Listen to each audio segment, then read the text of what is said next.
Sandra Kell had done this 11 times in 7 years, and she had learned to bring the paperwork first and look at the tenant second. It was cleaner that way. She pulled into Hargrove Strip Mall on a Tuesday morning with a manila envelope under her arm and her phone already open to the lease terms for Unit 4. The plaza was ordinary. A dry cleaner, a tax preparer, a sandwich shop that hadn't changed its window sign in a decade, and at the far end, a hand-lettered sign above a glass door. Callaway's Dojo, youth development through martial discipline. Beneath it, smaller, in the same careful hand, all are welcome. Tuesdays and Thursdays, 4-6 p.m., it was 9:30 in the morning. Sandra assumed the place would be empty. It wasn't. Through the glass, she could see 12 children, maybe 8 to 12 years old, lined up on a worn blue mat, moving through a form in near silence. Their instructor stood at the front of the room in a plain gray shirt and dark. Training pants, no rank markings, no ceremony. He moved once to demonstrate, then stepped back and watched. A girl in the front row, 10, maybe, with his same steady eyes, corrected her elbow before he could speak. He gave one small nod. Sandra watched for longer than she meant to. Then she pushed open the door. The man at the front, she'd find out his name was Cal Calloway, didn't break his attention from his students. He raised one finger, the way a man does when he's finishing something that deserves to be finished. The children held their form.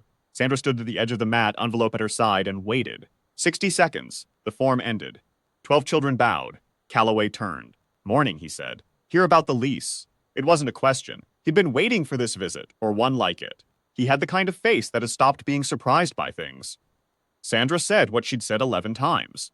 Shelburne Property Group had acquired the strip mall as part of a larger portfolio purchase. A national fitness franchise, she named it without apology, had signed a letter of intent for the entire east end of the building. Unit 4 would be absorbed into their footprint. The lease, which ran month to month, would not be renewed past the end of the following quarter. Cal Calloway listened without interrupting. When she finished, he asked 2 questions, both about the timeline, not about whether it could be reversed. The girl in the front row was watching him from across the mat. She had the same stillness he had. "My daughter," he said when he caught Sandra looking. "Danny, she runs the after-school group on Fridays." He paused. "She's 10. Sandra noted it in her phone and did not ask anything further. She had learned not to. She drove back to the Shelburne office, filed the notice, and did not think about the dojo again until 3 weeks later, when Elena Reyes called. Elena Reyes was the national director of the Unified Youth Martial Arts Certification Board, a title that meant, in practical terms, that she signed off on every certified youth instructor in the country, reviewed every curriculum packet submitted for regional endorsement, and traveled 12 weeks a year to conduct facility inspections on new applicants. The franchise gym's Deller's Crossing location was on her fall inspection list. She arrived on a Wednesday. The franchise facility was, in Sandra's view, impressive. Brand new flooring, padded walls, an observation deck, mirrors on every surface. The regional director of the franchise chain shook Elena's hand with both of his and walked her through the rooms with the confidence of a man who has bought the outcome in advance. Elena Reyes asked 17 questions. She noted each answer on a yellow legal pad, and she did not smile. At the end of the tour, she asked to use a restroom. The franchise director pointed her down a corridor. She walked past the corridor, through the service exit, and into the parking lot. Sandra, who had been waiting by her car with a second copy of the franchise's lease documentation, watched Elena Reyes stand in the autumn light for a moment, look at the end of the strip mall, and begin walking. "The inspection isn't scheduled to include Unit 4, Sandra said, catching up. "I know," Elena said. "I saw the sign from the highway on my way in." The dojo was open. It was a Wednesday afternoon, not one of Calloway's listed class times, but the lights were on, and through the glass Sandra could see him alone on the mat, moving through a long, slow form by himself. No music, no audience. He stopped when he heard the door. He looked at the 2 women the way he'd looked at Sandra on that first morning. No alarm, no performance. Elena Reyes said she was conducting a regional inspection and asked if she might look around. Cal Calloway said yes and stepped aside.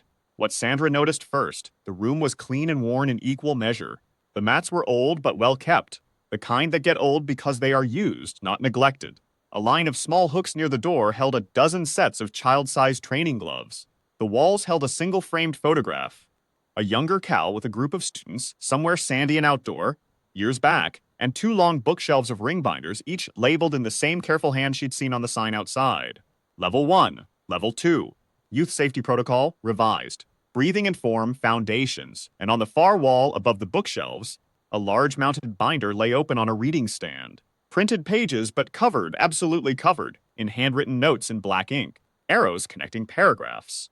Margin corrections so dense that in places the printed text was barely visible beneath them. Entire sequences rewritten in a compact, precise hand that moved with the confidence of someone who had been thinking about this for years.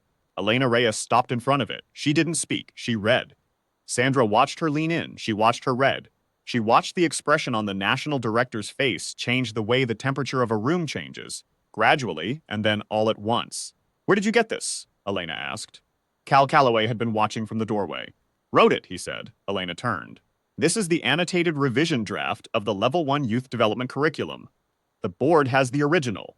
We've had it for 9 years." She paused. The author submitted it under a pen name and never came forward to claim the credit. "R. Harlan," Cal said, a beat of quiet. "R. Harlan," Elena repeated. She looked at the binder, then at the man. "You wrote the framework that every certified youth martial arts instructor in this country has been trained on. 4,216 of them as of last month." Cal Calloway nodded once, as though this were a reasonable accounting. Sandra's phone was in her hand. She wasn't sure when she'd picked it up. The door opened then, and Danny Calloway came in from school, backpack on one shoulder, a half-eaten granola bar in her hand, and stopped at the sight of the two women. "Dad," she said. "This is Miss Reyes," Cal said. "She's from the National Board." Danny looked at Elena with the direct, level gaze of a child who has learned to read rooms. "Are you here about the curriculum?" she asked. Elena blinked. "You know about the curriculum?" "He reads me edits at night sometimes," Danny said, "when he's updating it." She crossed to the bookshelf and pulled down a binder without hesitation, the most recent, its spine marked in pencil with the current year. She held it out. "He's been revising the Level 3 sequence for the spring." Elena Reyes took the binder with both hands. Sandra Kell, standing at the edge of the room, realized she had stopped breathing somewhere in the last 2 minutes. What followed was not a dramatic scene. It was, in fact, very quiet. Elena sat at the low table near the window and read. Cal made tea on the small burner near the supply cabinet, the kind of burner that has lived on the same shelf for a decade, and set a cup beside her without being asked and without explaining himself. Danny dropped her backpack, pulled out a math workbook, and settled cross-legged on the mat. Occasionally she looked up at Elena, then at her father, then back at her workbook, with the quiet attention of a child who has learned to read the weather inside a room. The afternoon light moved across the blue mat and reached the bookshelves, and climbed the spines of the binders one by one. An hour later, Elena Reyes closed the binder.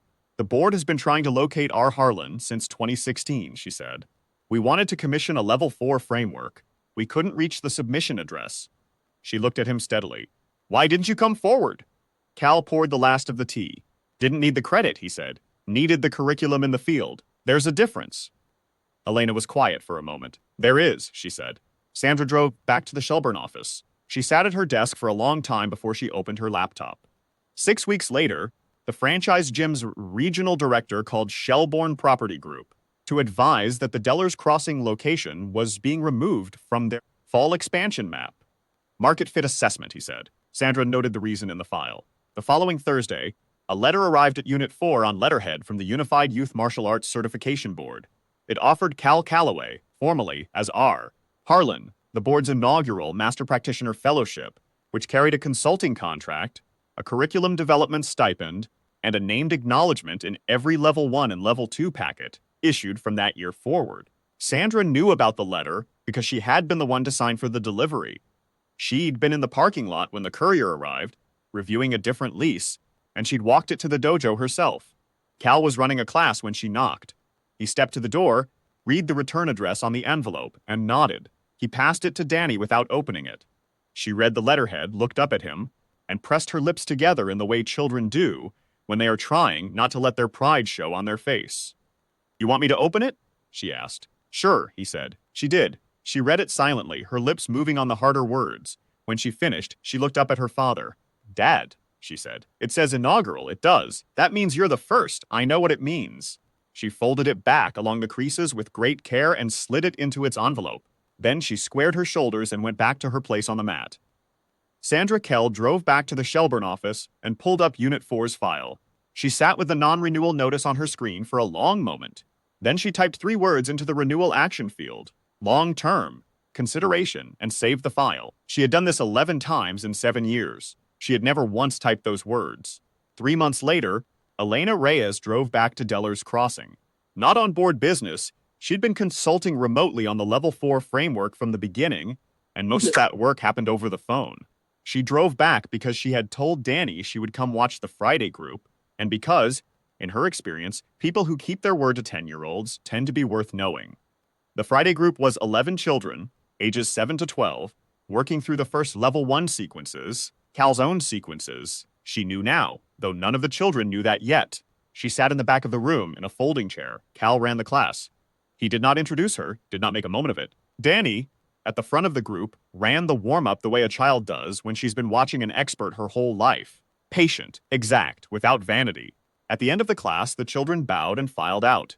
Danny gathered the water bottles. Cal walked over, and Elena Reyes stood up from her folding chair. Level 4 first draft, he said. I can have the opening sequences to you by the end of the month. Take until January, she said. Do it right. He gave the small nod she'd come to recognize as agreement. Outside, the strip mall was ordinary. The dry cleaner, the sandwich shop, the tax preparer. The hand-lettered sign above the glass door caught the last of the late afternoon light. Elena read it the way she hadn't read it the first time she walked past it. All are welcome. She thought about a man who had written for the framework for 4,000 instructors and never told a soul, who charged $12 a class and made tea without being asked, whose daughter could find any binder on the shelf without looking, who had answered the question, why didn't you come forward, with the quietest possible kind of pride. She thought, some things are known without being said. Some rooms have been built over years, one Tuesday and Thursday at a time, and what they contain is not visible from the parking lot. Then she said good evening to Sandra Kell, who was in the parking lot reviewing a lease and pretending not to watch the door of Unit 4, and she drove home.